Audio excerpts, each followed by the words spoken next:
First off, welcome to the Housing Options for Graduate Students webinar. We're so pleased you're able to join us, and we hope this information is helpful as you decide where to live as a University of Chicago student. We'll kick off with a quick presentation on the various housing options available to University of Chicago graduate and professional school students. We'll be reviewing some of the pros and cons of living in University of Chicago housing, living in Hyde Park, and living outside of Hyde Park. Throughout the presentation, we'll be answering your questions in the chat box to the left. Please be patient. We'll do our best to answer as many questions as we have time for. If we don't get to your question, we'll also do our best to include the information in our follow-up communications. We'll include links to materials and applications there, as well as a copy of this webinar. Let's get started. This is a rough breakdown of where our graduate and professional students live. About 18% live in university-owned properties. Another 41% live in apartments and homes throughout Hyde Park that are not owned by the university. 41% live outside of Hyde Park in private housing and commute to campus. There's also some variation between where students in specific divisions tend to live. As you can see, the majority of students in most divisions tend to live in Hyde Park, but students in the Booth School of Business and the School of Social Service Administration have higher percentages of students who live outside of Hyde Park. Everyone has different needs, but as you make your decision on where to live, we encourage you to think about your living costs, your commute to campus, the type of living space you're interested in, what kind of amenities you need, and when you'll need your housing. Thinking through these things will help you make the best decision on where to call home while you're a student. Our campus is sandwiched between Washington Park and Lake Michigan.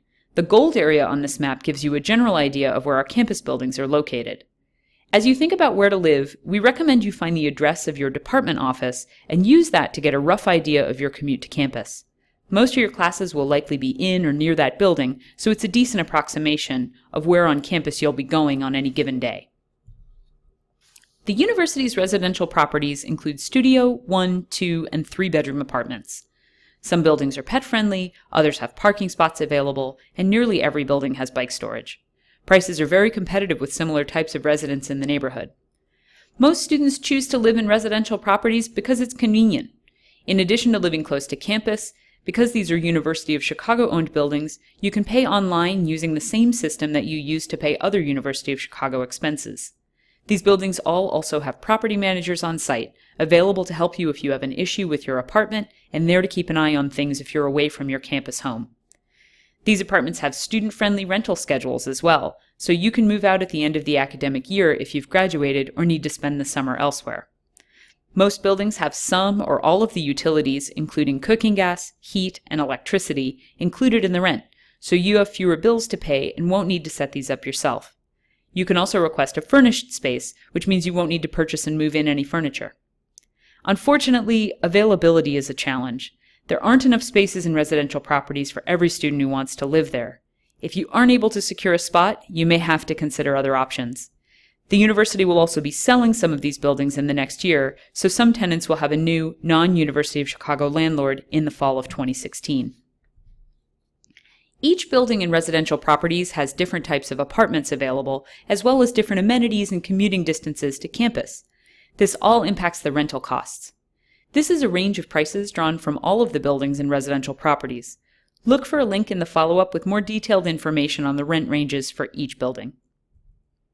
To apply for a space in residential properties, you'll need to submit an application online with a $200 application fee.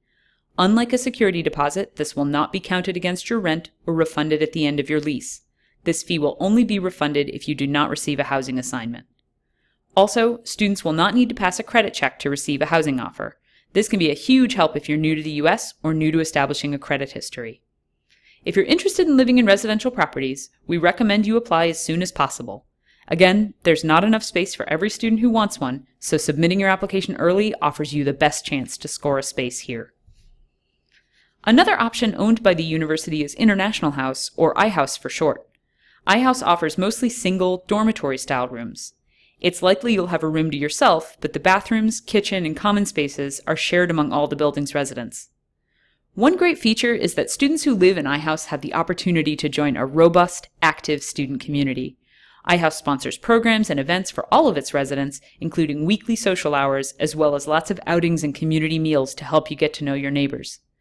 As the name suggests, a majority of the students living in iHouse come from other countries, but plenty of U.S. students call it home as well. iHouse also offers many of the same advantages of residential properties. Rooms are furnished, bills can be paid through the University of Chicago payment systems, utilities are included, and leases run for the academic year, making it a convenient choice if you're not planning to spend the summer on campus. Most of these spaces are dorm style, however, and shared bathrooms and single rooms are not for everyone. There's also a community kitchen for all residents, but there are no kitchen facilities in most of the individual spaces, which might impact your ability to make meals for yourself. As you'll see, there's a range of rents in iHouse as well.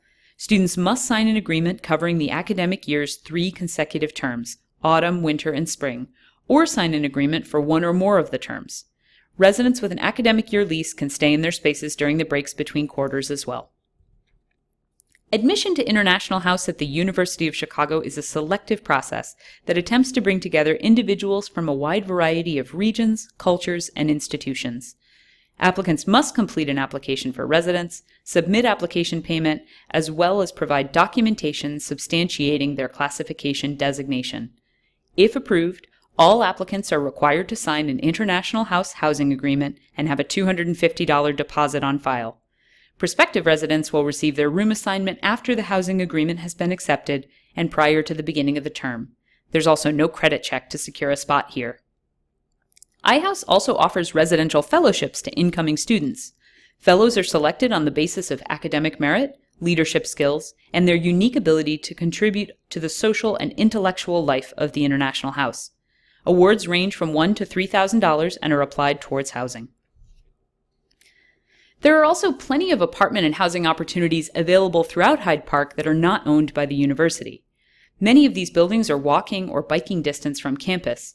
The UChicago transportation system also travels throughout the neighborhood, meaning there's free bus service available to transport you to campus along several routes. There are all types of apartments, from studios where you can live alone to 6-bedroom apartments to share with a group. East Hyde Park is mostly modern with high-rise buildings and views of the lake, but parking can be challenging or costly. West Hyde Park features mostly vintage apartments and more plentiful evening parking, with older buildings that might not have the more modern amenities like central air or dishwashers. One thing to watch out for is that while some companies may offer 9-month leases, most leases are for 12 months, which can be a challenge if you're not planning to stay through the summer. Some students also choose to live in adjacent Woodlawn, which is just south of the Hyde Park boundary. This neighborhood offers modern and vintage buildings south of the Midway, which can be a more convenient commute for students in the visual arts, SSA, and the law school. The University of Chicago Transportation Shuttles and Police Beat extends through 64th Avenue, and if you're planning to look in Woodlawn, we recommend you try and stay north of this for convenience. Most students prefer to live in Hyde Park because it's so convenient to get to campus, but some choose to commute from other parts of the city or even the suburbs. As you can see, there are lots of great neighborhood options in Chicago, and we'll touch on the most popular in just a bit. If you're thinking of going this route, the challenges are similar to what you'll find if you're looking for an apartment in Hyde Park, but the most important thing to know is that the commute to Hyde Park can be tough, especially in your first year. Getting here can take upwards of an hour each way, which can make it difficult to participate in campus activities or grab a last-minute book from the library. Think carefully if you'll be able to include those few hours every day before you commit to a lease. All right, here are the neighborhoods we find students most like to live in. We'll start off with Logan Square and Wicker Park, which are very popular with students of all ages. These neighborhoods are both northwest in the city, with the most convenient transport to downtown being the Blue Line. There's an active nightlife scene in both places, and they're a quick bike ride away from each other. Logan Square is still more affordable, but slightly further away from Hyde Park. Wicker Park has more restaurants and stores nearby, but the rents tend to be higher and the spaces are often smaller. Pilsen. Pilsen's on the southwest side of Chicago. It has lots of college and graduate school students interested in arts, culture, and music. Rents are usually affordable, and it's a quick drive or even bike ride to campus, but taking public transportation can be difficult. Pilsen is west of the Loop, so there's no direct connection to Hyde Park by bus or train. You can expect to transfer a few times to get to campus from Pilsen. The South Loop is the most convenient neighborhood to commute from. It's just south of the main downtown area, called the Loop here in Chicago. It's close to the major tourist attractions as well as plenty of restaurants and shopping opportunities. The rents can be very high here though, which is the trade-off for living in this neighborhood. Lakeview is another neighborhood that's very student-friendly. Home to Wrigley Field as well as DePaul University, this is a neighborhood with lots of bars, lots of stores, and lots of restaurants to keep you busy. It's also just off the Red Line, meaning your commute to campus would be long, but simple. You can get on one train to take you almost all the way to Hyde Park. It can be pricey depending on where you are in the neighborhood, though. Whether you choose to live in Hyde Park or elsewhere in the city, you can expect the application process to be reasonably standard in Chicago. Most landlords will require a credit check and application, followed by a security deposit of 1 to 1.5 months' rent. You'll usually get this back if you take good care of your apartment and follow the terms of your lease. Some companies may charge an application fee as well. In most apartments, you'll need to budget for internet, electricity, and cooking gas. If heat is not included, this can be a significant cost in the winter. You can expect to pay approximately $80 to $150 a month from November through March, sometimes even through May. Most apartments will include a refrigerator, stove, and sometimes a microwave, but you'll likely need to provide the rest of the furniture if you're living on your own. If you're not already in Chicago or Hyde Park, finding a place from a distance can be tough. We do recommend you try and visit any neighborhood you're thinking about to walk around and decide on the best location if that's possible. Visiting at least once during the day and once at night is ideal. If this isn't an opportunity, we recommend you work through well-established companies. Larger management companies offer detailed information online on their apartments and on their rental agreements. Smaller companies and private landlords may post in online forums, but it's important to really do your homework in these cases. If you're looking at apartments with smaller companies, we recommend you work with an established agent, like Chicago Apartment Finders or a realtor. The UChicago Marketplace is also a terrific resource. This is a UChicago-only forum for rentals, roommates, and other services. It offers great deals on used furniture, too. For those of you familiar with it, this is like a UChicago-only's Craigslist, and regular Craigslist is a good resource to find an apartment as well. If you're planning to live outside of Hyde Park, you can also plan to spend about $5 a day commuting here and back, depending on the distance you're traveling and which systems you end up using. Do the math on how many days you'll need to be on campus to calculate what that will add to your monthly living expenses. There are two main public transportation options in Chicago. Chicago Transit Authority, or CTA, runs buses and trains that will drop you off a block or two from campus. The Metra, which is more like a commuter rail, runs from downtown and to the east side of Hyde Park with stops at stations from 53rd Street through 60th. It's about a 15 to 20 minute walk to campus from there.